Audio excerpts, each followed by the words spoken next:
right now, I honestly feel like there is a slight disconnect between Dokkan and the player base or the fan base or whoever plays the game, right? Including myself, obviously.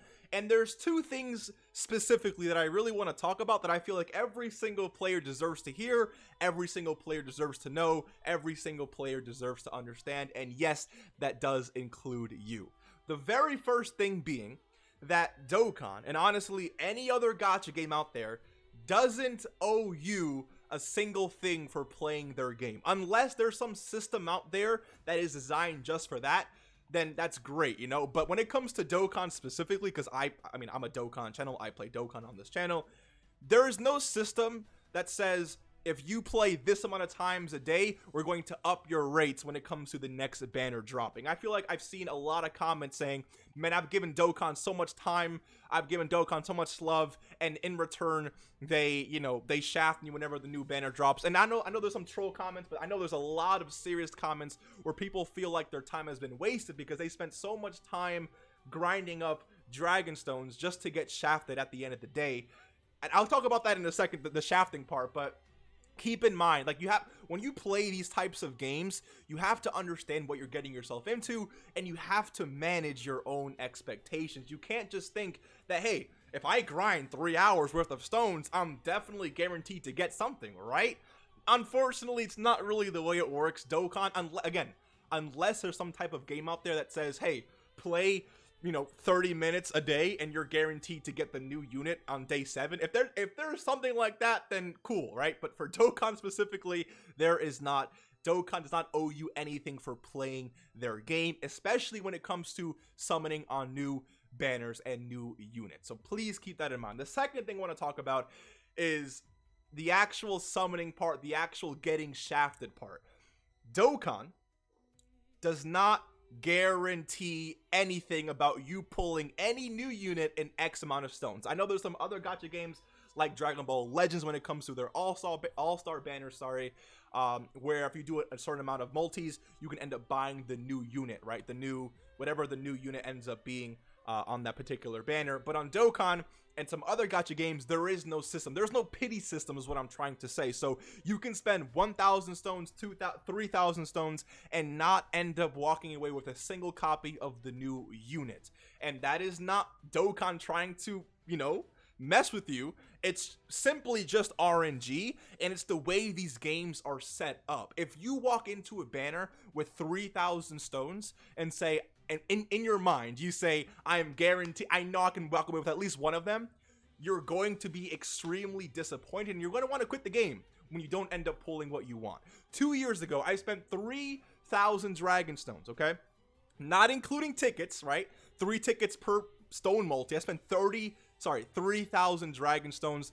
That is not including tickets, not including the freebies. Or I'm not including those. 3,000 raw Dragon Stones for 1 copy of Tech Vegito at the very end, the very last multi I ever did. That is a terrible shaft. Honestly, I would say probably like top 10 worst shafts in Dokkan when you start to consider all of the stone equivalents of the tickets and freebies and stuff, right? It's a really, really bad shaft. Now, you have to understand, I knew what I was getting myself into. I never quit the game because of that. And I'm not telling you how to feel, by the way. Like, again, when I got shafted that bad, I was hurt. I was broken. I wanted to stop playing the game. I mean, I was doing YouTube at that time, so I couldn't really just quit Dokkan, right? But I was in a position where I understood what I was getting myself into. I feel like a lot of players nowadays want to quit Dokkan when they don't get what they want, and I understand that feeling of you wanting to quit. I get that sometimes it sucks spending a lot of money into a game and not getting what you want out of it, but you have to understand this is a gacha game at the end of the day. They don't owe you anything, and they're not guaranteeing you anything unless, of course, there is some type of step-up system in place, some type of pity system in place. So what you can do moving forward from watching this video, you can either delete Dokkan right now, because again, Dokkan is not going to improve. This is the way Dokkan has been operating pretty much the same way in terms of, how they've been operating their banners for the last 7 years. I don't see them ever changing. So what you can do is either, like, respectfully, of course, just delete the game because they're not going to change for you, or you can walk into every single banner and already have low expectations, because you cannot be disappointed when you have low expectations. You have to understand that Dokkan doesn't owe you anything. Dokkan's not guaranteeing you anything in the first place. So I don't, it's just, I'm seeing a lot of comments about people saying they want to, they want to delete the game. Dokkan is trash, Dokkan is this, Dokkan is that. And I'm going to jump to Dokkan's defense, obviously. And again, I'm not telling you how you should feel. I've been down the barrel, 6 feet deep, pain-wise, all right? That sounds sus, but you get my point. I've been down there, all right? I know what it's like to get truly shafted for units that you really, really, really want. So this is coming from a place where I know what I'm talking about. I know that feeling, all right? I'm not just someone who just rainbows every single unit. It's not me, okay? I decide, even though I decide what I want to summon on, and I feel like you should decide pretty carefully too what you want to summon on. I think a thing that could really help a lot of players too is if they really just focus on big celebrations. So for example, right, when it comes to this anniversary, if you're someone who summoned on the LR physical Goku and Piccolo band, let me actually show you this, right? If I go to Dokkan Awaken, if you summoned this boy right here, all right, before the anniversary, then I don't feel like, again, and this is like if you did 1 multi-shore, 2 multi-shore, but if you went like 500 stones deep and you didn't get the anniversary units, I feel like you can't really complain about that, because you knew what was coming. I made tons of videos starting from freaking January, and so did other content creators as well. Unless you're new to the game, that's completely fine. If you didn't know, you didn't know. I don't blame you. But if you knew that the anniversary is coming literally a few weeks after this unit dropped, and you still summoned all of those stones, and now you're mad that you didn't get the new anniversary units, then that you have yourself to, you can only be really mad at yourself, right? Same thing, like for me personally, I skipped this LR, right? I skipped Ginyu. I really wanted a lot of these units too, right? I skipped Golden Week, which by the way, I pulled these units on the anniversary, so but I skipped a lot of stuff, sacrificing a lot of new units so that way I can really enjoy and rainbow the new anniversary LRs. I had to skip a lot of stuff.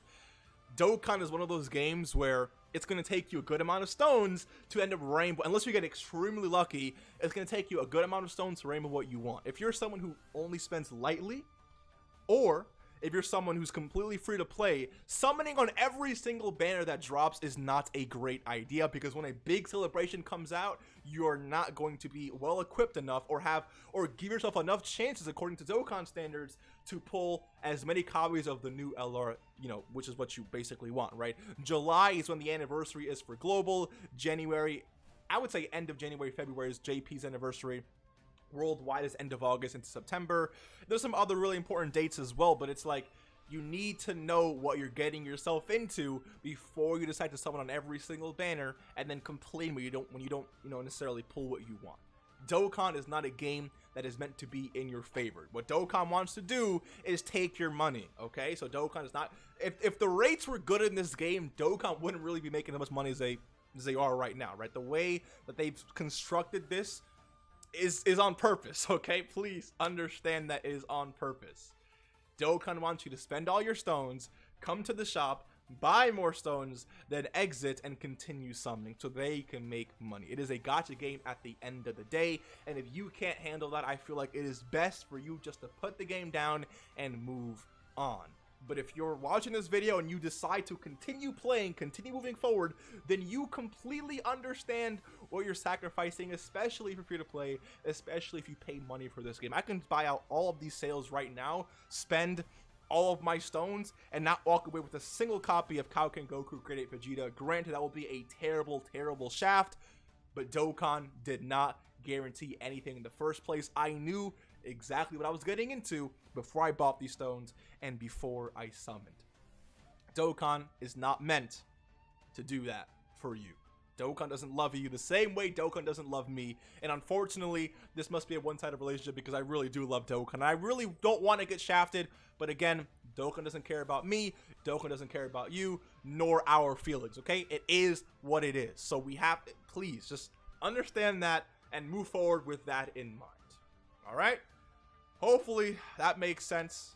Hopefully you now see the bigger picture. Hopefully you understand Dokkan doesn't really care about you. So next time you get shafted, which will happen, okay? I don't wish that upon you, but I'm gonna get shafted in the future. You're gonna get shafted in the future. There's gonna be one point where we just get utterly destroyed on a banner, which I feel like I've had that experience already. I don't deserve what I went through 2 years ago, so I feel like I've had my really bad shaft experience. And if you haven't, yours is coming, unfortunately. Okay, it's just the way RNG works. One day you're going to get terribly shafted on a unit that you really, really, really want, which is why I always say save stones for what you really, really, really want. Because if something all over the place and something drops, especially if you're on JP, right? We don't really have that foresight.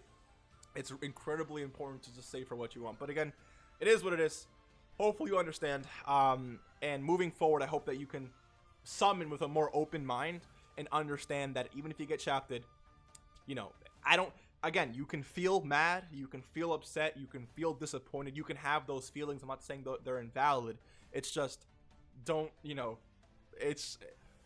you knew this before like, come on, you know? It's like, it reminds me of, like, you know, punching a wall and then getting upset that your hand hurt. You know what I'm saying? Like, you knew what you were doing before you walked into it. Now again, you can cry because of the pain, right? You can, like, you know, it's gonna, you know what I'm talking about. But to sit there and complain that your wrist hurts and that you broke something in your arm after you knew that you were punching a wall is just insanity to me. Anyways, I'll see you in the next one. Take care and peace.